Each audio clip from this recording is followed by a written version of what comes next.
비가 오는 날에 특별히 오늘 산상 기도가 있는데도 오전에 말씀의 자리에 나오신 사랑하는 모든 영락의 권속들 가운데 하나님의 특별한 은혜가 함께하기를 예수님의 이름으로 축복합니다. 기독교는 말씀의 종교입니다. 이 말씀을 소중히 했습니다. 그래서 예배의 많은 시간과 순서의 핵심에는 이 말씀 선포의 자리가 있습니다. 우리는 말씀의 홍수의 시대에 살고 있다고 할 수 있습니다. 각종 매체와 그리고 말씀의 설교, 성경 공부, 그리고 책들을 접할 수 있는 무수한 혜택과 유익이 있습니다. 제가 오늘 퀴즈 하나를 내겠습니다. 잘 따라오셔서 한번 생각해 보십시오. 우리 영락교회 성도님들이 일주일에 설교를 보통 몇 편 정도 들을 수 있을까요? 자, 주일 예배 한 편, 찬양 예배 한 편, 수요 예배 부목사님 설교, 그리고 위 목사님 설교 2편, 금요 기도회 한 편, 새벽 기도회 하루씩 쳐서 7편, 그리고 요즘 한 친구 말씀 하루씩 7편, 그리고 교구 월요 만나 한 편. 몇 편일까요? 정답은 20편의 설교를 듣습니다. 거기에다가 특심이 있는 분들이 제가 알고 있는데 각 교구의 목사님 월요 만나를 다 하루에 하나씩 듣는다고 하시더라고요. 그러면 일주일에 37편의 설교를 듣습니다. 4주 한 달을 치면 148편을 듣습니다. 1년 52주면 제가 계산해 봤는데 7696편을 듣습니다. 여러분, 지금 교구 금요 권찰 모임이 없고 또 각종 소그룹부터 시작해서 부서 모임이 없습니다. 거기 말씀을 더하고 공공연한 비밀이지만 여러분 어지간한 서울에 그리고 유명한 목사님 설교 다 들으시잖아요, 그렇죠? 그거 포함하고 그리고 신앙서적 같은 것들 그리고 단편적인 유튜브라든지 이런 강의까지 다 합치면 정말 많이 듣는 분은 1년에 지금 이 순서대로 간다면 10,000번의 설교를 듣습니다. 여러분, 홍수 때 물이 많습니다. 그런데 마실 물이 없습니다. 1만 시간의 법칙이라는 자기 개발에 관련된 심리학적 원리가 있습니다. 어떤 사람이든지 1만 시간의 집중된 시간 속에 노출되면 역사에 그리고 인류에 공헌을 할 수 있는 천재가 된다고 이야기를 하고 있는 것이죠. 여러분은 말씀의 천재입니까? 그것까지 가지 않더라도 내가 신앙 안에서 내 존재가 참 건강하다, 그리고 성령의 열매가 내 삶 속에서 맺히고 있다, 그렇게 말씀할 수 있습니까? 아니, 혹시 지금 이 순간도 그 내 영혼에 있는 그 갈증과 그 굶주림에 허덕이고 있지는 않습니까? 오늘 읽었던 이 요한계시록의 본문은 요한계시록에서 드러나는 그 신비와 영광스러움의 절정을 묘사하고 있다고 할 수 있습니다. 그런데 이 하나님에 대한 나라에 대한 묘사는 요한이라는 우리와 같은 한 인간, 하지만 예수 그리스도와 함께했던 사도에 의해서 그의 눈을 통해서 보여주고 있는데, 이 묘사와 이 내용이 분명한 것은 보호자에 앉으신 하나님 앞에서 모든 믿음의 선배들과 선조들과 그리고 하나님의 나라 백성들이 주님을 예배하고 있다는 사실입니다. 그런데 이 예배의 자리, 하나님의 보호자 앞에 있는 자리, 모든 것이 완벽하고 우리가 성경에서 보는 에덴의 그 생명력과 그리고 기쁨과 그리고 모든 하나님의 권능이 완성되는 그 자리에 큰 문제가 생겼습니다. 사도 요한이 난간에 봉착하게 됩니다. 그것이 무엇인가? 보좌에 앉으신 하나님, 그분이 권능의 오른손으로 한 두루마리를 잡고 있습니다. 그런데 이 두루마리는 인이 쳐져져 있는데 이 인을 떼야지 그 두루마리 안에 있는 내용을, 그 말씀의 뜻을 우리가 확인할 수 있습니다. 그런데 그 인을 뗄 수 있는 이가 하늘에도 없고 땅에도 없고, 그리고 그룹, 힘센 날개를 가지고 있는 천사도 그것을 할 수 없다는 것이죠. 그 자리에서 사도 요한은 주저앉고 맙니다. 이 모습은 마치 말씀의 떡과 말씀의 생수는 넘쳐나는 것처럼 보이지만은 그 어느 때보다 영적 기근에 허덕이는 현재 우리 한국 교회의 모습처럼 보이지 않습니까?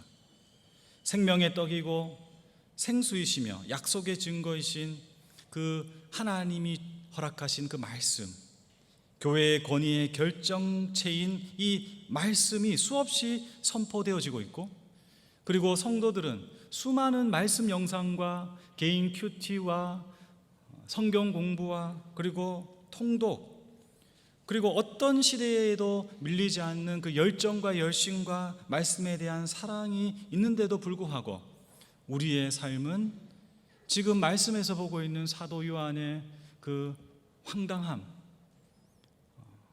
그 막막함, 그래서 크게 울 수밖에 없는 그 상황과 비슷한 우리의 자화상이 보여지고 있는 것입니다. 크게 목 놓아 울 수밖에 없는 이 현실 앞에서 우리는 오늘 다시금 우리가 소망을 가지고 우리가 현실을 타개할 수 있고, 그리고 여기서 한 발짝 더 나아갈 수 있는 유일한 길, 하나님의 음성을 듣습니다. 이미 죽음을 맞이했고 그 시면의 어둠 속에서 머물렀을 때 나사로가 하나님의 음성을 들었듯이 딸의 죽음을 맞이했던 야이로가 수많은 사람의 야유와 그리고 조소 속에서, 그 절망 속에서 예수 그리스도의 말씀을 들었듯이 모든 상황 속에서 완전히 탈진한 엘리야가 하나님의 놀라운 계시를 보았듯이, 그렇게 오늘 다시 이 말씀 앞에 우리가 하나님의 음성을 듣습니다. 오늘 읽었던 본문 3절 4절을 같이 다시 읽어보겠습니다. 하늘 위에나 땅 위에나 땅 아래에 능히 그 두루마리를 펴거나 보거나 할 자가 없더라. 그 두루마리를 펴거나 보거나 하기에 합당한 자가 보이지 아니하기로 내가 크게 울었더니. 아멘. 상황은 참 애처롭습니다. 상황은 우리가 생각해도 어떻게 이런 일이 일어날 수 있을까라고 연민이 갈 수 있습니다. 하지만 하나님의 말씀은 인간의 상황이나 우리의 처지에서 크게 울 수밖에 없는 때에 나오지 않습니다. 하나님의 말씀은 신비주의자들이 이야기하듯이 영적인 음성, 지금 우리가 말씀을 마이크 소리를 통해서 듣듯이, 그리고 주변에 있는 바로 옆에 있는 사람에게 음성을 듣듯이 그런 영음으로만 들리지 않습니다. 하나님의 말씀은 장엄하고 큰 성전과 교회, 그리고 신앙의 큰 사업에서 만들어지지 않습니다. 하나님의 말씀은 오늘 주님이 직접 말씀하지 않지만은 수많은 장로 중에 한 사람이 사도 요한에게 가서 말하는 내용에서 드러납니다. 하나님의 말씀은 하나님의 신실하신 약속에서 나옵니다. 다윗의 뿌리, 유다 지파의 사자, 그 오랜 시간 침전해왔던, 하지만 계속해서 자라왔던 그 하나님의 말씀의 씨앗의 열매를 통해서 하나님의 말씀은 선포됩니다. 그리고 그 말씀은 다른 어떤 곳이 아니라 이 땅에서 성취되어집니다. 그리고 그 말씀의 성취의 정수는 오늘 우리가 보는 5절에서 7절까지에서 드러나는 죽임당한 어린 양, 우리가 믿고 의지하고 사랑하는 예수 그리스도이십니다. 우리는 그분을 통해서만 유일하게 하나님의 말씀을 듣습니다. 우리는 그 죽임당한 것처럼 보이는 피하고 싶고 초라하고 연약한 어린 양을 통하여서 말씀을 듣습니다. 왜냐하면 하늘의 영광스러움과 신비와 존귀함 속에서도 설명되어질 수 없고, 그리고 두루마리의 인을 뗄 수 없는 이 상황 속에서 유일하게 그 인을 뗄 수 있는 이 어린 양 예수는 우리와 같이 인간의 몸을 입고 이 땅 가운데서 하나님의 뜻을 성취한 유일한 하나님의 사람 인간이었기 때문입니다. 우리는 그분을 통해서만 우리의 인생이 건져진다고 믿습니다. 이 어린 양 예수를 통해서만 우리 각 개인의 인생의 두루마리가 읽혀진다고 믿습니다. 생각해 보십시오. 여전히 이 죽임당한 어린 양과 관계없는 인생들은, 이 어린 양은 그냥 초라하고 나약하고 비천한 어린 양일 뿐입니다. 우리 5절에서 7절까지를 다시 읽겠습니다. 시작. 장로 중에 한 사람이 내게 말하되 울지 말라. 유다의 지파의 사자 다윗의 뿌리가 이겼으니 그 두루마리와 그 7인을 떼시리라 하더라. 내가 보니 또 보좌와 내생물과 장로들 사이에 한 어린 양이 서 있는데 일찍이 죽임을 당한 것 같더라. 그에게 7뿔과 7눈이 있으니 이 눈들은 온 땅에 보내심을 받은 하나님의 7영이더라. 그 어린 양이 나와서 보호자에 앉으신 이의 오른손에서 두루마리를 취하시니라. 아멘. 우리는 삶의 자리에서 사도 요한이 저지르는 연약한 신앙적 실패를 계속해서 이 땅에서 반복하곤 합니다. 그것은 우리가 만들어 놓은 틀과 그리고 우리가 갇혀 있는 생각 속에서 하나님을 이해하고 경험하고 말하는 것입니다. 오늘 보았고 또 읽었던 이 5장의 말씀 앞에는 어린 양 예수, 죽임당한 이 연약한 예수 그리스도의 형상이 아니라 보호자에 앉으신 하나님을 찬양하는 하늘 예배의 영광스러움이 드러납니다. 그리고 그 영광스러움의 그 정점에서 오늘 문제가 되는 두루마리가 등장하는 것이죠. 여러분, 이 두루마리는 보통 구약 성경 에스겔서와 다니엘서를 통해서 이 세계의 종말과 그리고 이 우주의 최종적인 완성을 기록한 것이라고 봅니다. 이단들은 이것을 가지고 구원받은 사람의 이름이 적혀 있다고 이야기하거나 그 두루마리를 갖다가 가지고 인을 뗄 수 있는 이가 교주인 자신이라고 이야기하지만 그것은 다 거짓말입니다. 봉인된 두루마리, 그 인을 찾을 수 있고 그것을 붙잡을 수 있고 그것을 열 수 있는 그 분, 그 예수 그리스도 앞에 서지 않을 때 우리 신앙의 자리에서 하나님의 그 영광의 보좌에만 눈이 바뀌어서 눈이 멈춰버려서 이 예수 그리스도를 바라보지 못할 때 우리는 요한처럼 너무 작은 우리 삶의 자리에서 주저앉아 버릴 수밖에 없는 것입니다. 정말 힘을 써야 될 때 힘을 쓰지 못하고 세상과 타협하게 되고 그리고 그저 할 수 있는 것은 크게 우는 것밖에 되지 않는다는 것입니다. 그렇게 많은 두루마리 생명의 떡을 먹었는데 그 두루마리의 달기가 꿀과 같이 달콤했는 경험도 있는데 왜 이런 일이 벌어지는 것일까요? 더 깊은 믿음의 여정이라는 책을 쓴 자넷 헤그버드라는 미국의 목사님이 계십니다. 이분은 6단계를 통해서 신앙의 성장을 이야기하는데 먼저는 하나님에 대한 인식, 그리고 제자의 삶, 세 번째 섬김과 생산의 삶, 네 번째 내면화와 다섯 번째 외형화를 통해서 그리고 최종적으로 사랑이 완성되는 삶으로 간다고 이야기합니다. 근데 거기서 오늘 이 말씀을 가지고 생각해 볼 때 내면화라는 부분을 외형화로, 그러니까 우리가 말씀을 듣고 이해하고 그 말씀을 갖다가 10년 가운데 심었는데 이것이 우리 삶 속에서 말과 행동과 열매로 맺어지기 위한 이 단계에서 필요한 것이 무엇인가? 영혼의 어두운 밤이 필요하다라고 이분은 이야기합니다. 여러분, 이거 영혼의 어두운 밤은 영성신학에서 아주 중요한 이야기입니다. 이 영혼의 어두운 밤은 놀라운 신비와 그리고 하나님의 주권조차도 사라진 것처럼 느껴지는 그런 시간과 때를 이야기합니다. 하지만 그 어둠의 시간은 예수 그리스도를 통해서 그리고 그분 때문에 경험할 수 있는 절망과 고통의 시간입니다. 그런데 이 영혼의 어두운 밤을 통해서 우리의 신앙의 지식과 경험과 생각들은 그냥 내면에 있는 공상과 그리고 자유에 머물지 않고 우리 몸에 그리고 우리 삶에 체화되고 연결되어집니다. 여러분 기억하십시오. 이 땅에서 다른 어떤 곳이 아니라 삶의 자리에서 우리는 영원을 배웁니다. 영생을 경험하는 것입니다.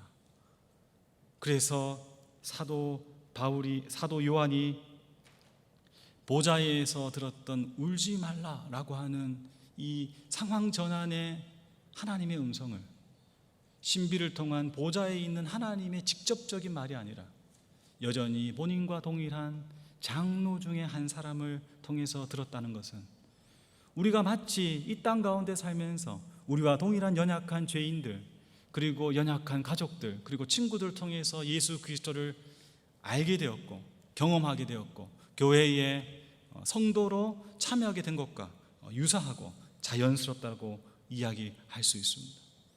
여러분, 참된 진리, 생명의 가치가 그냥 생각과 관념과 내면과 신비 속에 머무는 것이 아니라 어두움의 밤을 통해서 우리의 삶의 거친 광야 속에서 그리고 삶의 자리에서 체화되고 그리고 육신으로 드러나고 그리고 이것이 열매 맺는다.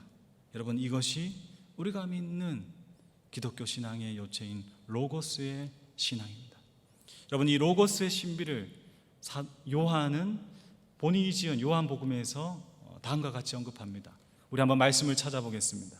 신약성경 요한복음 1장 14절에서 18절까지 말씀입니다. 요한복음 1장 14절에서 18절까지 말씀입니다. 제가 읽어드리겠습니다. 말씀이 육신이 되어 우리 가운데 거하심에 우리가 그의 영광을 보니 아버지의 독생자의 영광이요 은혜와 진리가 충만하더라. 요한이 그에 대하여 증언하여 외쳐 이르되 내가 전에 말하기를 내 뒤에 오신 이가 나보다 앞선 것은 나보다 먼저 계심이라 한 것이 이 사람을 가르킴이라 하니라. 우리가 다 그의 충만한 데서 받으니 은혜 위에 은혜로라. 율법은 모세로 말미암아 주어진 것이요 은혜와 진리는 예수 그리스도로 말미암아 온 것이라. 본래 하나님을 본 사람이 없으되 아버지 품속에 있는 독생하신 하나님이 나타내셨느니라. 사랑하는 영락의 모든 권성 여러분, 로고스는 말입니다. 이 말이라는 것은 두루마리고 또 성경이고 그리고 우리가 믿는 믿음의 내용이죠. 근데 이 말은 그냥 말이 아니라 계산된 말이고 숙고된 말이고 선택된 말이고 고백되어진 말입니다. 하나님의 말씀이 그러합니다. 예수 그리스도가 이 땅에 인간의 몸으로 오심으로 인간 안에 있는 인간 세계에 있는 말들을 정리해 주셨습니다. 수많은 말들이 터져 나오지 않았습니까? 그 말이 계산되어지고 숙고되어지고 선택되어진 과정을 거쳐졌다는 말입니다. 그리고 그 말들이 정리되면서 그 말들이 예수 그리스도가 하나님이심을 확증하는 말로 정리되어졌다는 그 정제된 말씀을 우리는 역사적 신비를 통해서 믿는 것입니다. 15절에 보시면 말씀은 이미 요한 이전부터 있었다고 이야기합니다. 그렇습니다. 이 말씀은 로고스인 예수 그리스도는 선제하셨습니다. 그리고 16절에 이 말씀은 은혜의 은혜다. 여러분, 은혜라는 것이 다른 어떤 것이 아니라 말씀이 우리 삶 가운데, 우리 육체 가운데 현존하고 실체할 때 그것이야말로 참된 은혜라는 말입니다. 여러분, 17절에 모세는 율법을 주었지만은 하나님은 그 율법에서 그치지 않고 예수 그리스도를 통하여서 정죄하고 우리가 죄인이라는 것을 이해하고 그리고 최소한의 하나님과의 관계에 대한 장치로서의 말씀이 아니라 진리를 이야기하고 하나님의 은혜가 충만한 그 말씀으로 예수 그리스도를 선택하셨고 그 말씀을 이 땅에 보내셨다라고 이야기하고 있는 것입니다. 무엇보다 18절 말씀에 하나님을 본 사람은 없습니다. 하지만 로고스, 말씀이 육신이 되신 예수 그리스도를 봤을 때 우리는 하나님을 보았다라고 이야기할 수 있는 것입니다. 믿음의 선배들은, 믿음의 일꾼들은 이 로고스의 말씀을 실체화시키며 자신의 삶의 자리에 현존으로 만났습니다. 종교개혁자 마틴 루터를 기억하실 것입니다. 그는 극심한 세심증, 그러니까 번개가 치는 것을 통해서 친구가 죽는 것을 보았고 그것을 통해서 하나님을 두려운 이로 인식했습니다. 율법 속에 머물렀습니다. 그에게 진리와 은혜가 없었습니다. 하지만 하나님의 말씀의 문자를 모국어로 번역하는 수많은 과정과 연구를 통해서 그는 현존하는 예수 그리스도를 통하여서 진리와 은혜의 이정표가 되었습니다. 동시대에 비록 한 큰 길을 떠나서 있는 이웃 동네에 있는 이야기지만 이나시오와 로욜라는 다른 어떤 것, 교회의 전통이라든지 권위보다 하나님 아들 예수 그리스도의 삶의 이야기가 담긴 복음서의 내용을 가지고 숙고하고 기도하는 훈련 가운데 유럽 변방에서 쇠퇴해가는 로마 카톨릭을 전 세계에 펼쳐내는 엄청난 역동적인 운동을 일으켜냈습니다. 여러분, 어거스틴은 모든 신비주의를 경험했지만 최종적 삶의 결론을 하나님의 말씀에 안착함으로 내렸습니다. 아퀴나스는 중세의 철학과 신학에 관한 모든 지식을 그 말년에 로고스의 신비 앞에 배설물로 여기고 그 신비 안으로 들어갔습니다. 우리가 알고 있는 사도 바울은 격동적으로 예수님을 만났지만 성서학자들에 의하면 10년에서 13년 동안 다소에서 말씀을 연구함으로 하나님, 이 땅 가운데 침투해 계시는 한 인간에 관련된 본인의 확고한 복음의 정수를 완성했습니다. 문자로 받아질 수밖에 없는 하나님의 말씀, 이 말씀이 믿음의 선배들에게는 은혜와 진리로 머무는 로고스, 그리고 예수 그리스도 살아계신 하나님을 만날 수 있는 유일한 길임을 믿고 그것을 향해 몸부림쳤습니다. 그리고 그 안에서 현존하는 말씀, 로고스이신 예수 그리스도를 한 인격적인 실체로 만났고 그렇게 반응하며 살아갔습니다. 그렇다면 동일하게 이 말씀을 대하고 있는 우리도 이 하나님의 말씀을 어떻게 은혜와 진리가 머무는 로고스로 받아들이고 살아갈 수 있을까요? 수많은 성경 읽기의 방법과 길이 있지만은 기독교 역사에서 정리되고 완성되고 검증된 것은 아무래도 렉치오 디미나라고 이야기하는 거룩한 독서입니다. 이 거룩한 독서는 오랜 기독교 전통에서 이어져 왔지만 12세기에 기고 2세라는 수도사에 의해서 정리가 되었습니다. 수도승의 사다리라는 책에 소개된 이 렉치오 디비나, 거룩한 독서는 독서, 그리고 묵상, 기도, 관상의 4가지 단계를 거칩니다. 독서는 말 그대로 성경을 읽는 것입니다. 그리고 묵상은 온 전심을 다해서 지성과 그리고 감성과 그리고 뜻을 다해서 그 말씀을 생각하고 고민하는 것입니다. 그리고 그것을 가지고 기도하는 것입니다. 마지막으로 그 상태에서 하나님께 나갈 때 하나님과 합일되어지는 신비를 경험한다라고 렉치오 디미네는 설명하고 있습니다. 특별히 거룩한 독서 과정에서 마지막 관상이라는 4번째 단계의 하나님의 연합이라는 것은 정말 그 말씀의 그 단막과 그 말씀의 신비와 능력을 경험할 수 있는 정말 귀한 것이라고 보여집니다. 그런데 이 귀한 이 관상의 단계가 너무 수동적이다라는 생각을 종교개혁자인 마틴 루터는 했습니다. 그래서 읽기와 독서와 묵상과 기도와 관상이 아니라 독서와 묵상과 기도와 투쟁과 씨름이라고 그렇게 루터는 이야기했습니다. 좀 더 능동적으로 말씀을 대하고 삶의 자리에 말씀을 끌어가야 된다라고 생각했던 것 같습니다. 그가 처했던 종교개혁의 현실 앞에서 그런 생각이 나온 것 같습니다. 그러나 여기에 덧붙여서 오늘 저는 여러분들에게 이 문자로 쓰여진 말씀을 대할 때 여러분의 모습이 그게 수동적이든 능동적이든 하나님의 신비에 온전히 자신을 맡기든 아니면 이 말씀을 가지고 현실의 자리에서 씨름을 하든 저는 부탁하고 싶은 것은 이 말씀 자체를 인격적인 실체 로고스로 받아들이는 영적 상상력을 하라고 권하고 싶습니다. 이것은 심리적이고 방법론적인 이야기를 하는 것이 아니라 오늘 읽었던 요한복음 또 앞부분에 처음 시작하는 1장 1절에 말씀이 육신이 되어 우리 안에 계셨다라는 로고스의 신비에 관련된 내용을 온전히 받아들이고 믿는다는 것입니다. 말씀을 지식으로만 받아들인 것이 아니라 말씀을 대할 때 내가 마치 남편을 만나고, 내가 우리 자녀를 만나고, 내가 교구 목사를 만나고, 내가 알고 있는 은사를 만나는 것처럼 그렇게 하나님을 만나는 영적인 상상력. 왜 그것이 필요합니까?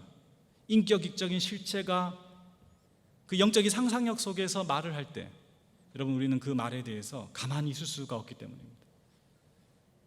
그 말을 듣고 따르든지 아니면 그 말을 피하고 회피하든지 결정을 해야 되기 때문입니다.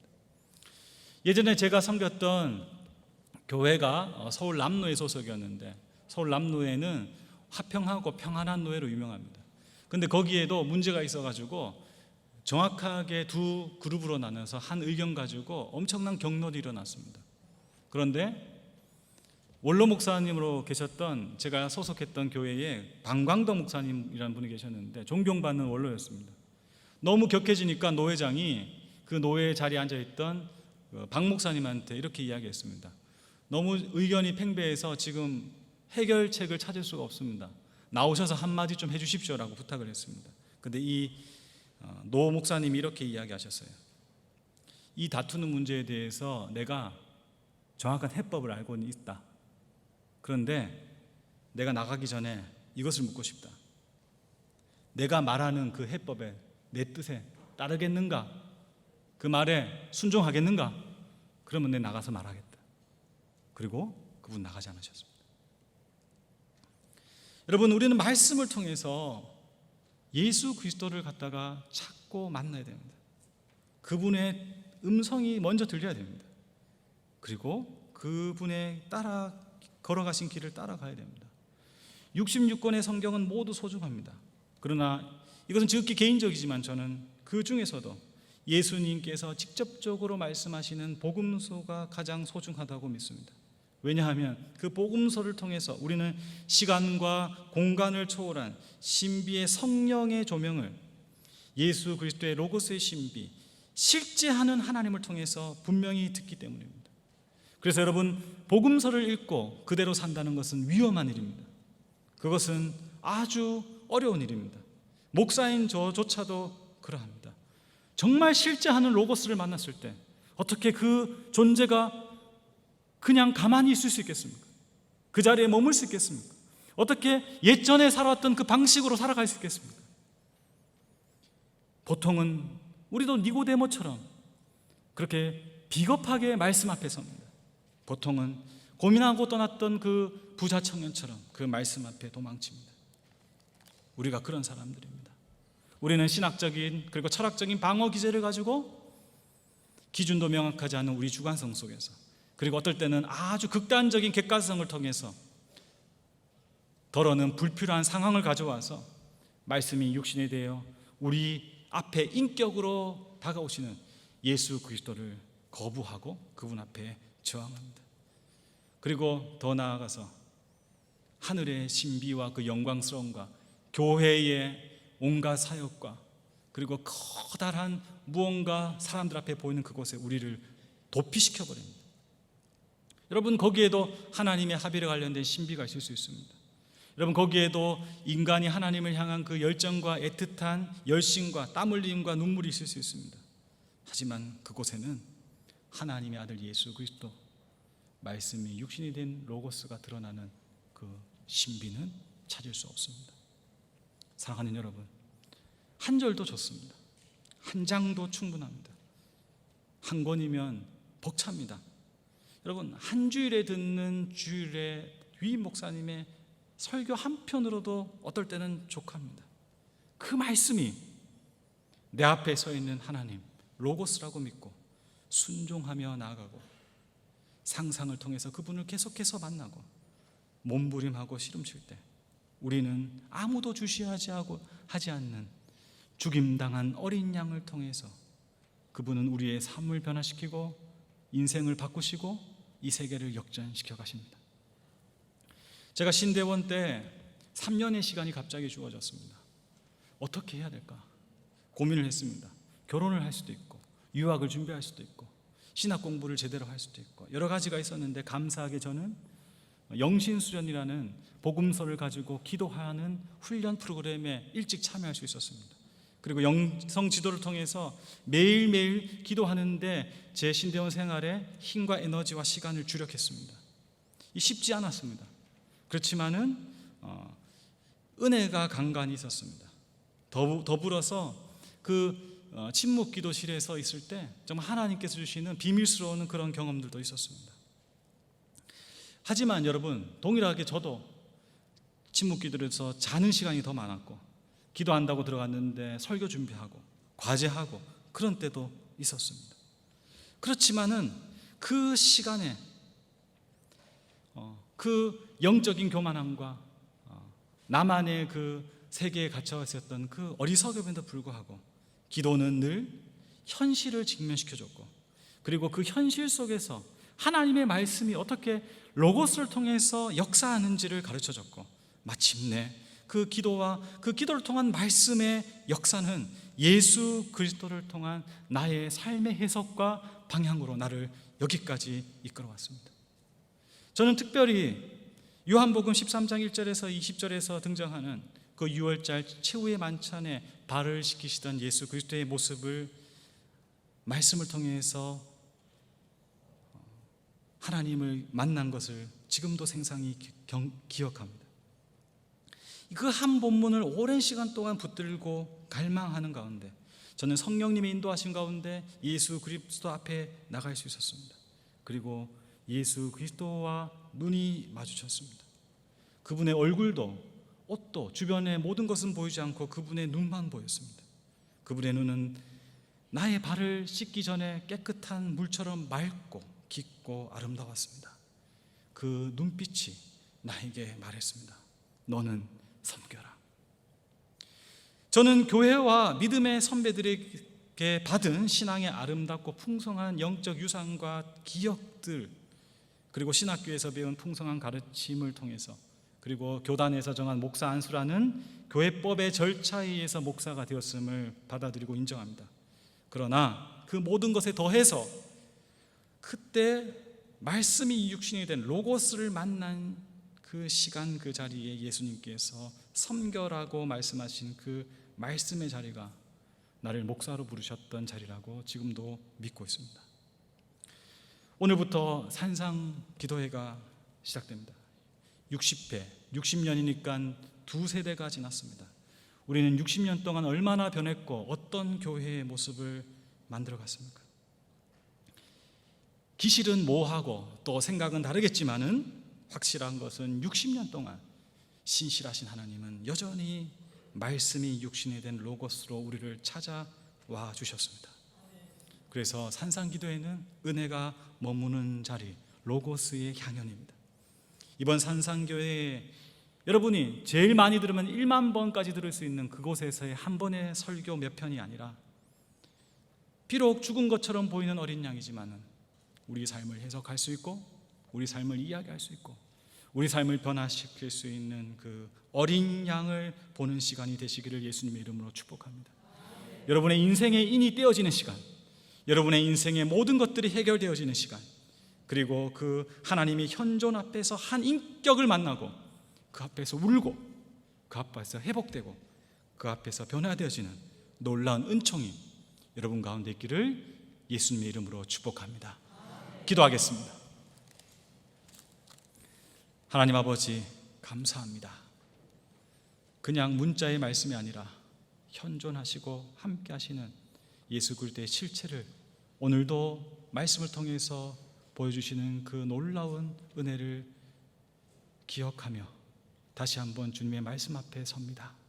주여, 우리 모든 영락의 권석들 이 예배와 그리고 산상 기도를 통하여서 놀라운 하나님의 진리와 은혜의 향연 속에서 변화되고 새로워지는 시간 되도록 인도하여 주시옵소서. 모든 것 주님께 의탁하며 말씀이 육신이 되신 우리 주 예수 그리스도의 이름으로 감사하며 기도드립니다. 아멘.